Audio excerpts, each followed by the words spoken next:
Good evening friends. இந்த வீடியோவில் நம்ம நாளைக்கு நிஃப்டி 50 அண்ட் சென்செக்ஸ் அதுக்கான ப்ரீ மார்க்கெட் ரிப்போர்ட் பார்க்கலாம். அதுக்கு முன்னாடி இன்றைக்கான போஸ்ட் மார்க்கெட் ரிப்போர்ட் எப்படி முடிஞ்சது அப்படின்ற மாதிரி நம்ம செக் பண்ணலாம். இன்றைக்கி நிஃப்டி 50 ஸ்பாட்டு 167 பாயிண்ட் மைனஸில் தான் ஓப்பன் ஆச்சு. நம்ம சண்டே போட்டிருந்தோம் ப்ரீ மார்க்கெட் ரிப்போர்ட்டில் மார்க்கெட்டில் கேப் அப் வர்றதுக்கு வாய்ப்பு இருக்குது அப்படின்ற மாதிரி தான் நான் சொல்லியிருந்தேன். ஏன்னா அப்போவே ஹார்மோஸ் மூடி தான் இருந்தது. இந்த ஹார்மோஸ் எப்போவுமே மூடி தான் இருக்குது பொதுவாகவே. அது பெரிய லெவலில் இம்பேக்ட் பண்ணாது அப்படின்ற மாதிரி தான் மார்க்கெட்டில் நிலவரம் இருந்தது. பட் காலையில் என்ன ஆச்சுன்னா, ஈரான் அமெரிக்கா ட்ரூப் இருக்கக்கூடிய அந்த சரௌண்டிங் ஏரியா எல்லாத்தையும் அடிக்க ஆரம்பிச்சிட்டான் ட்ரோனை வச்சு. அமெரிக்கா அந்த அபுதாபி, துபாய் இந்த மாதிரி ஏரியாவில் ட்ரோன்களை வச்சு வார் ஸ்டார்ட் பண்ணிட்டான் ஈரான் காலையில். அப்போது பிரெண்ட் க்ரூட் ஆயில் $80 க்ளோஸாக போயிட்டான். பாருங்கள், 79.80 காலையிலேயே மார்க்கெட்டு. அதனால தான் நமக்கு மிகப்பெரிய ஒரு கேப் டவுன் -167 பாயிண்ட்டு. ஸோ அந்த பதட்டம் இன்னமும் பதட்டமாக இல்லை, வாராகவே மாறிடுச்சு. ஓகேங்களா? அதாவது யூஎஸ் ஈரான் பதட்டம் அப்படின்னு நம்ம சண்டே வரையும் சொல்லிகிட்டு இருந்தோம். மார்னிங்கில் பதட்டம் போராகவே மாறிடுச்சு. இந்த போராக மாறினதுனால தான் பிரெண்ட் க்ரூட் ஆயில் $80 கிட்ட போயிட்டான். இப்போ அவன் 78ல் ட்ரேட் ஆகிட்டு இருக்கா. அது இன்னும் யூஎஸ் மார்க்கெட்லாம் ஓப்பன் ஆகும்போது அதிகமாகிறதுக்கு தான் வாய்ப்பு இருக்குது. அது போக போக மார்க்கெட் நிலவரம் எப்படின்றது பார்த்தா தான் நமக்கு தெரியும். என்ன தான் மார்க்கெட் ஒரு கேப் டவுன் பெருசாக ஓப்பன் ஆனாலும் இன்றைக்கி +4 மார்க்கெட் முடிஞ்சிருக்கு. சரியான மிராக்கிள் மார்க்கெட்டில். எல்லாருமே என்ன நினச்சிட்ருப்போம், மார்க்கெட் அவ்வளோதான், மார்க்கெட் முடிஞ்சு போச்சு. நான் என்ன சொன்னேன், மார்க்கெட்டில் புல்லிஷ்னஸ் இருக்குங்க. மார்க்கெட் கண்டிப்பாக எஃப்ஐஸும் பையில் இருக்கான், டிஐஸும் பையில் இருக்கான். நான் சொன்ன மாதிரி நிஃப்டி 50 அந்த கேப்பை ஃபில் பண்ணால் கூட மறுபடியும் மேலே தான் போகும் அப்படின்ற மாதிரி தான் அந்த வீடியோவில் நான் சொல்லியிருப்பேன். அதை நான் இன்றைக்கி கூட கேட்டேன், நம்ம அப்படி தான் சொன்னோமா அப்படின்னு. அப்படியே தான் சொல்லியிருக்கேன். இதை பாருங்கள், ரொம்ப க்ளோஸு. ஆனால் அந்த கேப்பை ஃபில் பண்ணல. அவன் 24,000 வரையும் வந்திருக்கான். சாரி, 23,999. அதான் 4,000. அங்கேருந்து ஒரு 13 பாயிண்ட்டு தான் அந்த கேப்பை ஃபில் பண்ணலை. பண்ணியிருந்ததுன்னா தொல்லை இல்லை. பாருங்கள், அதுக்கப்புறம் மார்க்கெட் சல்லுன்னு ஏறி போயிடுச்சு. இதை வச்சு தான் நான் ஒரு 10% தான் கேப் டவுன் வரும்னு சொல்லியிருந்தேன். பட் முழுக்க 100% கேப் டவுன் தான் வந்தது. 167 பாயிண்ட்டு. சென்செக்ஸ் 598 பாயிண்ட்டு கேப் டவுனில் வந்தது. அந்த 9:15 9:30 தாங்க மார்க்கெட் அந்த கேப் டவுனுக்கான பலன். அதுக்கப்புறம் மார்க்கெட் நான் ஸ்டாப் ரேலி தான். அப்போ மார்க்கெட் இன்றைக்கி 171 பாயிண்ட் ஏறி இருக்குது. காலையில் ஒரு 167 பாயிண்ட் மைனஸு, இப்போ ஒரு +4 பாயிண்ட். அப்போது 171 பாயிண்ட்டு மார்க்கெட் இன்ட்ராடே ரேலியாக நடந்திருக்கு. அதுவும் இல்லாமல் மார்க்கெட் போன ஹை 24,250 வரையும் போயிருக்கான். ஸோ அதெல்லாம் ஆட் பண்ணால் இன்ட்ராடே ரேலி கொஞ்சம் அதிகமாக இருக்கும். பட் க்ளோஸ் பார்த்தா +4 இருக்குது. ஸோ இது மார்க்கெட்டில் இன்றைக்கான மார்க்கெட்டில் வித்தியாசமாக க்ளோஸ் ஆகிருக்கு. ஏன்னா ஈரான் யூஎஸ் மோதல் பெரிய பிரச்சனை. அது பதட்டத்தில் இருந்து வாரையாக டிக்ளேர் ஆகிடுச்சு. இந்த ஸ்ட்ரெயிட் ஆஃப் ஹார்மஸில் பர்மனெண்ட்டாக சண்டேவே க்ளோஸ் பண்ணிட்டான். அது செய்திலையும் மண்டே காலையிலலாம் வர ஆரம்பிச்சிடுச்சு. இதனால் எல்லா குளோபல் மார்க்கெட்டும் பெரிய செல்லிங் ப்ரெஷர். குறிப்பாக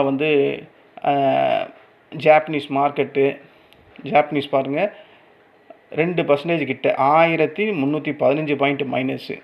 அதுக்கப்புறம் காஸ்பி பாருங்கள் 669, 9%க்கு ஜஸ்ட் ஒரு 0.5% தான் கம்மியாக இருக்குது. ஸோ இவ்வளோ பெரிய அழுத்தம் இருந்தும் மார்க்கெட்டு 9:30 வரையும் தான் இந்த கேப் டவுனுக்கு ஒரு மரியாதை கொடுத்தது. எப்போ அந்த 24,000க்கு க்ளோஸாக வந்ததோ மார்க்கெட் அங்கேருந்து பறக்க ஆரம்பிச்சிடுச்சு. இது முழுக்க என்ன காரணம்னு நீங்கள் நினைக்கிறீங்க? உங்கள் எல்லாருமே இப்போ தெரியும்.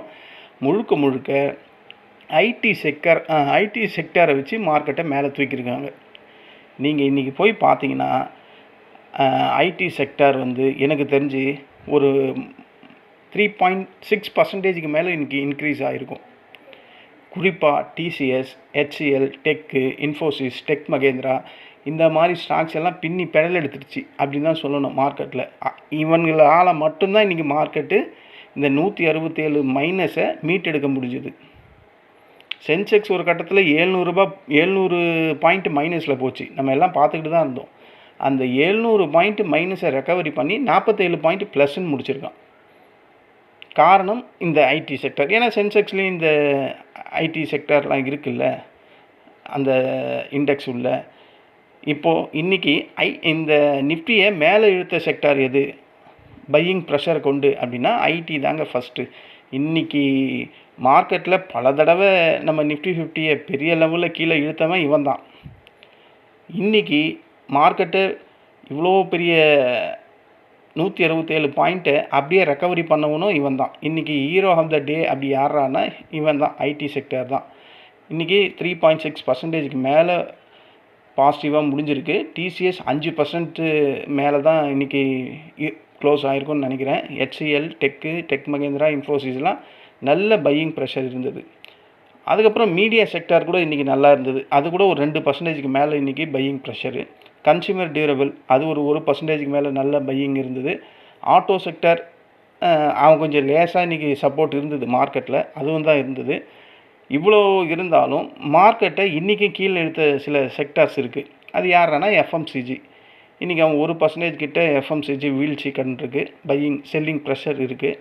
அப்புறம் மெட்டல் ஏன் ஆயில் மற்றும் இந்த குளோபல் பிரச்சனை இஷ்யூவால் இந்த மெட்டல் கொஞ்சம் செல்லிங் ப்ரெஷர் வந்தது. எனக்கு தெரிஞ்சு ஒரு 1.5% கிட்ட இன்றைக்கி வீழ்ச்சி அடைஞ்சிருக்கும் அப்படின்ற மாதிரி தான் நினைக்கிறேன். அப்புறம் ரியாலிட்டி அதுலேயும் கொஞ்சம் செல்லிங் ப்ரெஷர் இருந்தது. அப்புறம் இன்ஃப்ரா டோட்டலாகவே இன்றைக்கி பலவீனமாக தான் இருந்த மாதிரி இருந்தது. ஸோ நிஃப்டியில் டாப் கெய்னர் அப்படின்னு கேட்டால் TCS, HCL, tech Mahindra, Infosys, Bajaj auto. Loser அப்படின்னு சொன்னால் Grasim, Tata steel, Nestle India, indigo, eternal. இதுதான் இன்றைக்கி மார்க்கெட்டில் நடந்த போஸ்ட் மார்க்கெட் ரிப்போர்ட்டு. மார்க்கெட் ஏன் கேப் டவுன் ஆனது நம்ம எல்லாருக்குமே தெரியும். யூஎஸ் ஈரான் பதற்றம் போய் வாரே ஸ்டார்ட் ஆகிடுச்சு. ஈரான் காலையில் அதோட அண்டை நாடுகள் அமெரிக்கா இருக்கக்கூடிய ட்ரூப்ஸ் இருக்கக்கூடிய ஏரியாவெல்லாம் ட்ரோன் தாக்குதலை வச்சு அடிக்க ஆரம்பிச்சிட்டான். அமெரிக்காவும் அடிக்க ஆரம்பிச்சிட்டான். ஸோ அந்த ஒரு ப்ரெஷரால் பிரெண்ட் க்ரூட் ஆயில் $80 போச்சு காலையில். அதனால தான் நமக்கு மிகப்பெரிய கேப் டவுன் வந்தது. அந்த கேப் டவுன் காலோவர் மட்டும்தான் நீடிச்சுது. அதுக்கப்புறம் மார்க்கெட் 3:30 வரையும் மேலே தான் போயிட்டு இருந்தது. இப்போ இந்த மிடில் ஈஸ்ட் பிரச்சனை டென்ஷன் குறைஞ்சிடுச்சா அப்படின்னு கேட்டால் அது இன்னும் குறையலாம் இல்லை, அது அப்படியே தான் இருக்குது. இந்த பிரெண்ட் க்ரூட் ஆயில் பார்த்திங்களா 78.61 இருக்குது. ஸோ ஜஸ்ட்டு $1 குறைஞ்சிருக்கானே கண்டி அங்கே இன்னும் சண்டை நடந்துக்கிட்டு தான் இருக்குது. ஓகேங்களா? இனி யூஎஸ் மார்க்கெட்டு இனிமேல் தான் பொழுதே விடியும். அவன் என்ன பண்ணுவான்னு தெரியாது. ஸ்ட்ரைட் ஆஃப் ஃபார்மர்ஸ் திறந்துருக்கா அப்படின்னு கேட்டால் அது மூடி இருக்குது. ஸோ நெகட்டிவ் நியூஸ் ஸ்ட்ராங்காக இருக்குது இன்னமும். அப்போ நாளைக்கு மார்க்கெட் எப்படி ஓப்பன் ஆகும்? அகைன் நம்ம ஓவராலாக நியூஸை பேஸ் பண்ணியெல்லாம் சொல்ல முடியாது. நாளைக்கு காலையில் ஏஷியன் மார்க்கெட் எப்படி ஓப்பன் ஆகுது, சவுத் கொரியன் மார்க்கெட் எப்படி ஓப்பன் ஆகுது, டாலர் எப்படி இருக்குது, பிரெண்ட் க்ரூட் ஆயில் எப்படி இருக்குது, இதெல்லாம் தோராயமாக பார்த்துட்டு தான் மார்க்கெட் கேப் டவுனா கேப் அப்பா அப்படின்ற மாதிரி தோணும். ஓகேங்களா? எனக்கு தெரிஞ்சு மார்க்கெட்டில் நாளைக்கு கேப் டவுன் வருமா கேப் அப் வருமா அப்படின்றத விட நாளைக்கு மார்க்கெட்டை ஆற விட்டுட்டு ட்ரேட் பண்ணுறது தான் பெஸ்ட்டாக இருக்கும். நாளைக்கு வேறு நிஃப்டி 50 வேறு weekly expiry Tuesday. So market இந்த மாதிரி ஒரு கபலிக்கிற நேரத்தில் இதில் எக்ஸ்பைரி வேறு வந்தால் நிஃப்டி 50 அதோட பிஹேவியர் எப்படி இருக்கும் அப்படின்றத நம்ம செக் பண்ணோம். அதுக்கு முன்னாடி இன்றைக்கி எஃப்ஐஎஸ் என்ன பண்ணாங்கன்னு செக் பண்ணோம். எஃப்ஐஎஸ் எனக்கு தெரிஞ்சு பையிங்கில் தான் இருப்பாங்கன்னு தோணுது. பார்ப்போம், ரிப்போர்ட் வந்ததுக்கப்புறம் பார்ப்போம். ஒரு வேளை செல்லிங்கில் இருந்தாங்கன்னா, இல்லை இன்றைக்கி கொஞ்சமாக பை பண்ணிவிட்டு நாளைக்கு எக்ஸ்பைரி டேன்றதுனால செல்லிங்கில் மொத்தமாக பார்த்துக்கலான்னு வெயிட் பண்ணுறாங்களா இல்லையா அப்படின்றது எனக்கு தெரியல. மார்க்கெட் ஒரு ப்ராஃபிட் ஏரியாவில் இருக்குது, அதாவது ப்ராஃபிட்டை புக் பண்ணக்கூடிய ஏரியாவில் இருக்குது. அகைன் மார்க்கெட் 24,200க்கு மேலே க்ளோஸ் ஆகிருக்கு. ஓகேங்களா? அதாவது நேற்று வெள்ளிக்கிழமை முடிஞ்சதுக்கும் இன்றைக்கி முடிஞ்சிருக்கும் ஜஸ்ட் ஒரு 4 பாயிண்ட் தான் வித்தியாசம். நான் எந்த ரெசிஸ்டண்ட்டும் போடல, எந்த சப்போர்ட்டும் போடல. இப்போ என்ன இருக்கோ அது அப்படியே அன்றைக்கி சனிக்கிழமை போட்டது என்ன இருக்கோ அப்படியே தான் இருக்குது. நான் எதையுமே மாற்றலை. ஸோ அகைன் இதே லெவல்ஸ் தான் நாளைக்கு இன்ட்ராடே லெவல்ஸை ஆக்ட் ஆக போகுது. இதுதான் ஃப்ரெண்ட்ஸ் நான் இன்றைக்கி நடந்த போஸ்ட் மார்க்கெட் ரிப்போர்ட்டு. இந்த போஸ்ட் மார்க்கெட் ரிப்போர்ட்டில் நாங்கள் 5 கால் பண்ணேன். 5 காலில் ஃபஸ்ட்டு காலே லாஸ் ஏன்னு கேட்குறீங்களா? அந்த கொடுமையை நான் ஏன்னு சொல்கிறேன் பாருங்கள். இந்த காலில் எடுத்தேன். இந்த காலில் எடுத்துட்டு இது வந்து கண்டிப்பாக இங்கே 24,000 தொடும் திரும்பும் அப்படின்றது எனக்கு நல்லா தெரிஞ்சது. எடுத்துட்டேன். 23,850 எடுத்தேன்னு நினைக்கிறேன். 23,850 இதை தாங்க எடுத்தேன். இதை தான் என் ஃப்ரெண்ட்ஸ் குரூப்லேயும் கொடுத்தேன். 178. ஆனால் அது நான் வாங்கும் போது 250 என்னமோ வாங்கினேன்னு நினைக்கிறேன். 250 எக்ஸாக்டாக இது இல்லைன்னு நினைக்கிறேன். ஏன்னா அது 800 நினைக்கிறேன். கரெக்ட். இதை வாங்கினேங்க 23,800. இவன் தான் எக்ஸாக்டாக இவன் தான். இவன் பாருங்கள் 258 நான் வாங்கினேன். அவன் போன லோ 219. நான் இத்தனைக்கும் கால் சைடில் தான் இருந்தேன். இது எல்லாமே எப்போ நடந்ததுன்னா அந்த 9:15 9:30 கேண்டில்லையே நடந்தது இவ்வளவும். நான் இதை பார்த்துட்டு என்ன ஆச்சு, சரி 2 லாட் வச்சுருக்குமே, இவன் 258 வாங்கினவொன்னே 219 போயிட்டான்ட்டு நான் க்ளோஸ் பண்ணிட்டேன். ஒரு 8 பாயிண்ட் க்ளோஸ் பண்ணிட்டேன். அதுதான் லாஸ். அதுக்கப்புறம் இதே இதுவை நான் மறுபடியும் அகைன் பை பண்ணேன். அதில் தான் மறுபடியும் அந்த லாஸை ரெக்கவரி பண்ணேன். நான் இதை சும்மா அப்படியே விட்டு இருந்தேன்னா, எனக்கு அந்த மாதிரி டைப் நான் கிடையாது. வாங்கிட்டு ஹோல்ட் பண்ணிவிட்டு வெயிட் பண்ணுற டைப்பே நான் கிடையாது. அது பாருங்கள், 258 வாங்கினேன், 429. அவன் 458 தாண்டி தான் போனான். 472 வரையும் போயிருக்கான் ஹை இன்றைக்கி. அப்போது 200 பாயிண்ட் கிடச்சிருக்கும். அப்போனா 13,000 லம்பாக கிடச்சிருக்கும் வெயிட் பண்ணியிருந்தா. ஆனால் அந்த மாதிரி ஸ்ட்ராட்டஜி எந்த கிடையாது. ஸோ ஏன் சொல்கிறேன்னா, மார்க்கெட்டில் அந்தளவுக்கு ஒரு புல்லிஷ்னஸ் ஐடி செக்டாரால் இருந்தது. ஸோ அதாவது மார்க்கெட் ஒன் சைடு தான். அந்த 9:30க்கே மார்க்கெட்டு அதுக்கான இந்த அமெரிக்கா ஈரான் பிரச்சனைக்கு ஒரு ரெஸ்பெக்ட் பண்ணிவிட்டு இறங்கிட்டு கேப் டவுனில் இறங்கிட்டு அதுக்கப்புறம் ஆஸ் யூஷுவல் மார்க்கெட் ஏற ஆரம்பிச்சிச்சு. இதை தான் நான் சொன்னேன். மார்க்கெட் இறங்கினாலும் ஏறத்துக்கு தான் வாய்ப்பு இருக்குது. எஃப்ஐஸும் பையில் இருக்கான், டிஐஸும் பையில் இருக்கான். திடீர்னு வந்த இந்த நியூஸால் மார்க்கெட் அந்த நியூஸுக்கு ரெஸ்பெக்ட் பண்ணி கேப் டவுனில் வந்தது. அதுக்கப்புறம் ஏறி போச்சு. இது நாளைக்கும் தொடர்ச்சியாக இப்படியே இருக்கும் அப்படின்லாம் சொல்கிறதுக்கு எந்த ஒரு கேரண்டியும் கிடையாது. ஏன்னா இன்றைக்கி நைட்டு யூஎஸ் மார்க்கெட் ட்ரேட் ஆகும். அவன் பெரிய லெவலில் விழுந்தானா அகைன் நமக்கு ஒரு கேப் டவுன் தான் வரும். ஓகேங்களா? அது இல்லாமல் யூஎஸ் மார்க்கெட்டில் ஆல் டைம் ஹையில் தான் இருக்குது. வாய்ப்புகள் அங்கேயும் ப்ராஃபிட் புக்கிங் வர்றதுக்கு வாய்ப்புகள் இருக்கிற மாதிரி தான் எனக்கும் தோணுது. எது இருந்தாலும் நம்ம பார்ப்போம், காலையில் தெரிஞ்சிடும். ஓகேங்களா? இன்றைக்கி நான் 5 பண்ணதில் 1 லாஸு, மீதி 4 நான் ப்ராஃபிட்டு. 3,800 ப்ராஃபிட் பண்ணேன். எல்லாமே கால் சைடில் தான் இருந்தேன். 1 வந்து புட் சைடில் இருந்தேன். இந்த இடம் புட் சைடில் இருந்தேன்னு நினைக்கிறேன். மற்ற எல்லாமே 4 காலில் 5 காலில் 1 ஃபெயிலியரு. ஆனால் ஃபெயிலியரான கால் சைடில் தான் இருந்தேன். பட் மார்க்கெட் இப்படி ஏறுன்னு தெரிஞ்சிருந்தால் பெரிய லெவலில் ப்ராஃபிட் பண்ணியிருக்கலாம். இருந்தாலும் ஃபஸ்ட்டு கால் லாஸு. 4ல் 3,800 கிட்ட வந்திருக்கும். அப்படி இப்படி ப்ரோக்கரேஜ் பண்ணால் கூட ஒரு 3-4 கிட்ட வரும். இதுதான் இன்றைக்கி நான் பண்ண போஸ்ட் மார்க்கெட் ரிப்போர்ட்டு. என் ஃப்ரெண்ட்ஸ் குரூப்லேயும் இதே தான் கொடுத்துருந்தேன். அவங்கவுங்க குவான்டிட்டி அவங்கவுங்க லாட் சைஸ்க்கு ஏற்ற மாதிரி பெரிய லெவல் ப்ராஃபிட் பண்ணியிருப்பாங்க அப்படின்னு தான் நினைக்கிறேன். நான் 2-3 எடுக்கிறேன்னா அவங்கெல்லாம் 6, 7, 8ன்னு எடுக்கக்கூடிய ஆளுங்க. அதனால் அவங்கெல்லாம் பெரிய லெவலில் ப்ராஃபிட் பண்ணியிருக்க வாய்ப்புகள் அதிகம். இதுதான் இன்றைக்கி நிஃப்டி ஃபிஃப்டியில் நடந்த போஸ்ட் மார்க்கெட் ரிப்போர்ட்டு. சென்செக்ஸில் ஒரு கால் கொடுத்தேன். எங்கே கொடுத்தேன்னா இந்த கால் தான் கொடுத்தேன்னு நினைக்கிறேன். இது வந்து ரீட்ரேஸ்மெண்ட் எடுக்கும்னு நான் சொல்லியே கொடுத்தேன். கரெக்டாக வந்துட்டு அப்படியே போயிட்டான். நான் இது எப்போயுமே உங்கள்கிட்ட பல தடவை சொல்லியிருக்கேன்ல, மார்க்கெட் ஒரு ரெசிஸ்டண்ட்டை சப்போர்ட் வந்து ரெசிஸ்டண்ட்டாக மாறிடுச்சு. அந்த ரெசிஸ்டண்ட்டை உடச்சி மேலே போனதுக்கப்புறம் ஒரு ரீட்ரேஸ்மெண்ட் எடுக்கும் அப்படின்னு அடிக்கடிக்கு சொல்லுவேன்ல, அதுதான் இது. இதில் தான் நான் கொடுத்தேன் பாட்டத்தில். அது மார்க்கெட் மேலே போச்சு. இது ஒன்று. இதுதான் சென்செக்ஸில் இன்றைக்கி கொடுத்த கால். இதில் ஒரு 2,500 என்னவோ பிடிச்சிருக்காங்க. அவ்வளோதாங்க. இது தாங்க போஸ்ட் மார்க்கெட் ரிப்போர்ட்டு.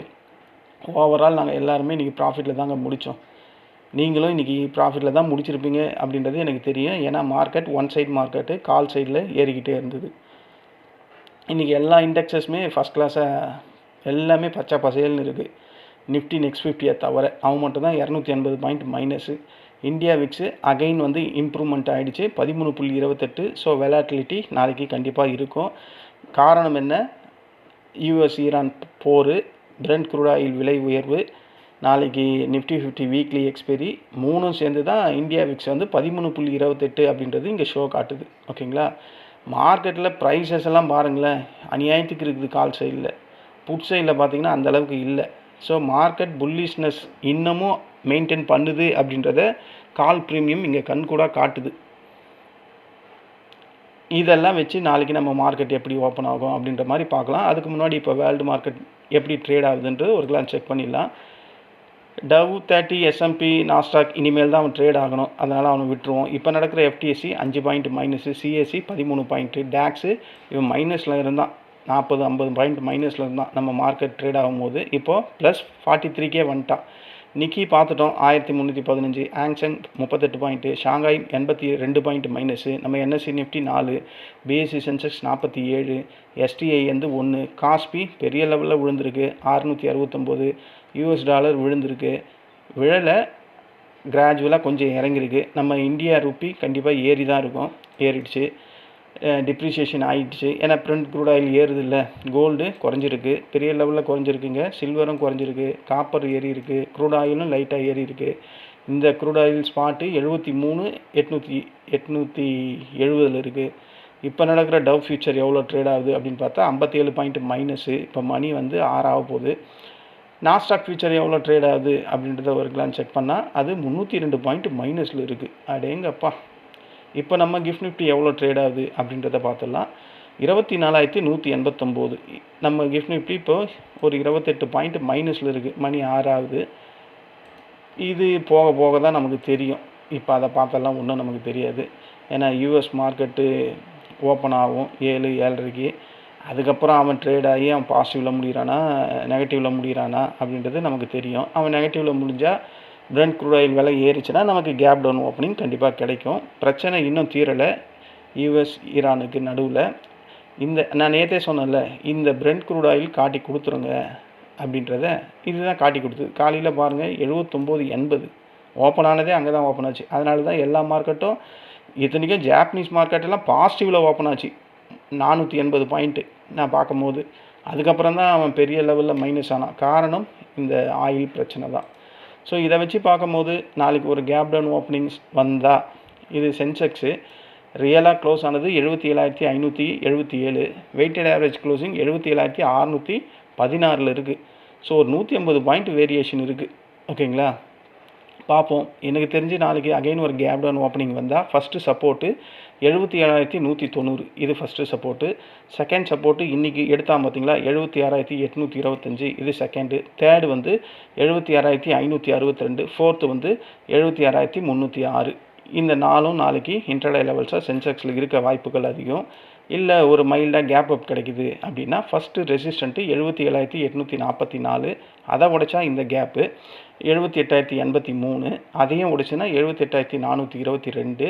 அதுக்கும் மேலே மார்க்கெட் போகுமா அப்படின்னு கேட்டால் போகிறதுக்கு வாய்ப்பு இல்லை. இந்த 3 ரெசிஸ்டன்ட் போதும். இது நாளைக்கு சென்செக்ஸில் இன்ட்ராடே லெவல்ஸு. நிஃப்டி 50 வந்துடுவோம். நிஃப்டி 50 வந்தால் நான் இதுலேயும் எதுவுமே மாற்றலை. வெள்ளிக்கிழமை எதில் முடிஞ்சதோ அதுலேயே முடிஞ்சிருக்கு, ப்ளஸ் 4 பாயிண்ட்டு. அப்போது சிமிலர் அதே லெவல்ஸ் தான்.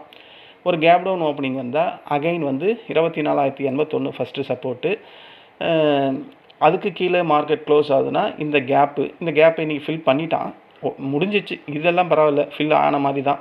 Again second support 23,883, third support 23,895, fourth வந்து 23,781. எனக்கு தெரிஞ்சு மார்க்கெட் சப்போர்ட்டுங்களை நோக்கி தான் வரும் அப்படின்ற மாதிரி தோணுது நாளைக்கு. இல்லை மைல்டாக ஒரு கேப் அப் கிடைக்கிது அப்படின்னா ஃபஸ்ட்டு ரெசிஸ்டண்ட்டு 24,295, அதை ஸ்ட்ராங்காக உடச்சி ஒரு புல்லிஷ் கேண்டில் பிரிண்ட் ஆச்சுன்னா இந்த கேப்பு 24,355. அதுக்கும் மேலே மார்க்கெட் மேலே போகுது அப்படின்னா 24,468. இந்த 3 ரெசிஸ்டன்ட் போதும் நாளைக்கு. வீக்லி எக்ஸ்பெரின்றதுனால சென்செக்ஸ் நிஃப்டி 50 மோஸ்ட்லி வீக்லி எக்ஸ்பெரின்னும் போது பெரும்பாலான டைம் வந்து 50-50 மார்க்கெட் மேலேயும் ஆப்போசிட்லேயும் க்ளோஸ் ஆகுது, டவுன் சைட்லேயும் க்ளோஸ் ஆகுது. நாளைக்கு பார்ப்போம். நாளைக்கு இருக்கக்கூடிய ஈவெண்ட் எல்லாம் பார்த்தா எல்லாமே மார்க்கெட்டுக்கு கீழே இறக்கக்கூடிய ஈவெண்ட்டாக இருக்குது. பிரச்சனை க்ரூட் ஆயிலு, US ஈரான் பிரச்சனை, இதெல்லாம் பார்க்கும்போது மார்க்கெட் எனக்கு தெரிஞ்சு சப்போர்ட்டுங்களை நோக்கி வருமோ அப்படின்ற மாதிரி தோணுது. முதல்ல FIS ரிப்போர்ட்டை பார்க்கணும். மினிமமாக பை பண்ணியிருந்தால் நாளைக்கு கண்டிப்பாக செல் பண்ணுறதுக்கு வாய்ப்பு இருக்குது. பெரிய லெவலில் பை பண்ணியிருந்தால் நாளைக்கு கண்டிப்பாக செல் பண்ண மாட்டான் அப்படின்ற மாதிரி நான் தோணுது. ஏன்னா முக்கால்வாசி நாளில் FISோட டேட்டாவை நம்ம பார்க்கும்போது பெரிய லெவலில், அதாவது 2,500, 2,600, 3,000 இந்த மாதிரி கோடிகளில் பை பண்ணியிருந்தானா செல் பண்ணவே மாட்டான். நானும் இது ரொம்ப வாட்டி பார்த்துட்டேன். இன்றைக்கி அவன் பையிங் வந்து ஒரு 1000 கோடிக்கு கீழே இருந்தால் நாளைக்கு செல்லிங் பண்ணுறதுக்கு வாய்ப்பு இருக்கும் அப்படின்ற மாதிரி எனக்கு தோணுது. பார்ப்போம், ரிப்போர்ட் வந்தால் தெரிஞ்சிடும். இங்கே ஒரு டிஸ்க்ளைமர், இங்கே நான் கோடிட்டு காட்டியிருக்க இந்த ரெட்டு, இந்த ப்ளூ, இந்த க்ரீன்லாம் ட்ரேடிங் ரெக்கமெண்டேஷன் லைன்ஸ்லாம் கிடையாது. இந்த லைன்ஸை பேஸ் பண்ணி எந்த ஒரு ட்ரேடும் பண்ணி உங்கள் வேல்யூபிள் மணியை இழந்துடாதீங்க. இது ஒரு எஜுகேஷன் பர்பஸ்க்காக இங்கே நான் போட்டிருக்கேன். ஓகேங்களா? இது ஒரு டிஸ்க்ளைமர். இன்றைக்கி நீங்கள் யாரெல்லாம் ப்ராஃபிட் பண்ணீங்களோ, மார்க்கெட்டில் ஈஸியாக தானங்க இருந்தது. ஒன் சைட் மார்க்கெட் மேலே ஏறி போயிட்டு தான் இருந்தது.